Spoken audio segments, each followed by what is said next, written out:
ಇನ್ನು CM DCM ನಡುವೆ ಕುರ್ಚಿ ಕದನಕ್ಕೆ ಕ್ಲೈಮ್ಯಾಕ್ಸ್ನ ನಾನು ಆಗಲೇ ಹೇಳಿದೆ.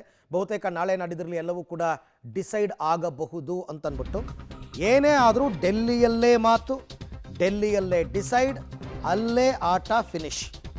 ಡೆಲ್ಲಿ ಕಡೇ ಆಟಕ್ಕೆ ಡಿಸಿಎಂ ಡಿಕೆಶಿ ಅವರು ಭರ್ಜರಿ ಸಿದ್ಧತೆಯನ್ನು ಮಾಡ್ಕೋತಾ ಇದ್ದಾರೆ. ಸೋನಿಯಾ ಎದುರೇ ಡಿಕೆಶಿ ಎಮೋಷನಲ್ ತ್ರಿಶೂಲ ಅಸ್ತ್ರವನ್ನು ಬಿಡ್ತಾ ಇದ್ದಾರಂತೆ.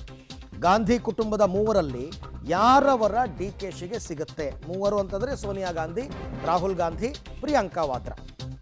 ಇವರು ಮೂರು ಜನರ ನಡುವೆ ಎಮೋಷನಲ್ ಅಸ್ತ್ರವನ್ನು ಬಿಡ್ತಾ ಇದ್ದಾರೆ. ಸೊ ಯಾರು ಇವರು ಪರವಾಗಿ ಮಾತನಾಡ್ತಾರೆ? ನನಗೆ ಪ್ರಕಾರ ಒಂದು ವೇಳೆ ಮಾತುಕತೆ ಆಗೋಗಿದ್ದರೆ 2.5 ವರ್ಷದ ಹಿಂದೆ ಇಷ್ಟೆಲ್ಲ ಮಾಡೋ ಅವಶ್ಯಕತೆ ಏನಿತ್ತು? ಹೌದು, ಹಿಂಗೆ ಒಪ್ಪಂದ ಆಗಿತ್ತಪ್ಪ 2.5 ವರ್ಷಕ್ಕೆ, ಈಗ ಬಿಟ್ಟುಕೊಡಿ, ಮುಗಿದೋಯ್ತು. ಸಂಧಾನ ಸೂತ್ರ, ಅದಕ್ಕೆ ಸಂಧಾನ ಎಲ್ಲ ಯಾಕೆ ಬೇಕು ಅಂತ ನನಗೆ ಗೊತ್ತಾಗ್ತಾ ಇಲ್ಲ. ಓಕೆ, ಏನದು ವಿಚಾರ? ನಾನು ಪಕ್ಷಕ್ಕೆ ಬಹಳ ತ್ಯಾಗ ಮಾಡಿದ್ದೀನಿ, ನನಗೆ ಅಧಿಕಾರ ಕೊಡಿ. ಇದನ್ನೇ ಅವ್ರು ಯಾವಾಗಲೂ ಕ್ಲೈಮ್ ಮಾಡ್ತಾ ಇರೋದು. ಬಹಳ ತ್ಯಾಗ ಮಾಡಿದ್ದೀನಿ, ನನಗೆ ಅಧಿಕಾರ ಕೊಡಿ. ನಾನು ಗಾಂಧಿ ಕುಟುಂಬಕ್ಕೆ ನಿಷ್ಠೆಯಿಂದ ಇದ್ದೀನಿ, ನನಗೆ ಪವರ್ ಕೊಡಿ ಅಂತ ಡಿ ಕೆ ಶಿವಕುಮಾರ್ ಕ್ಲೈಮ್ ಮಾಡೋದು. ಗಾಂಧಿ ಕುಟುಂಬಕ್ಕೆ ನಿಷ್ಠೆಯಿಂದ ಇದ್ದೀನಿ, 2.5 ವರ್ಷದ ಹಿಂದೆ ಕೊಟ್ಟ ವಚನವನ್ನು ಉಳಿಸಿಕೊಡಿ ಅಂತ ಅವರು ತಂತ್ರ.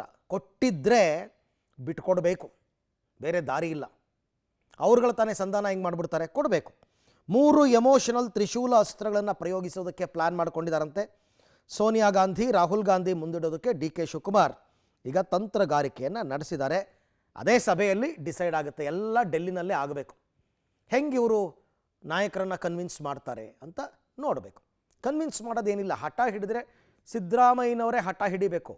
ಹೌದು, ನಾನು ಮಾತು ಕೊಟ್ಟಿದ್ದರೂ ಕೂಡ ಈಗ ಅಧಿಕಾರ ಬಿಟ್ಕೊಡಲ್ಲ ಅಂತ, ಬಟ್ ಅವ್ರು ಹೇಳ್ಬಿಟ್ಟಿದ್ದಾರೆ, ಹೈಕಮಾಂಡ್ ಹೇಳ್ದಂಗೆ ಕೇಳ್ತೀನಿ ಅಂತ. ಸುಸೂತ್ರವಾಗಿ ಬಗೆಹರಿಬೇಕು. ನನ್ನ ಪ್ರಕಾರ ಇದು ಇಷ್ಟೊಂದು ಕಗ್ಗಂಟಾಗಬಾರ್ದು.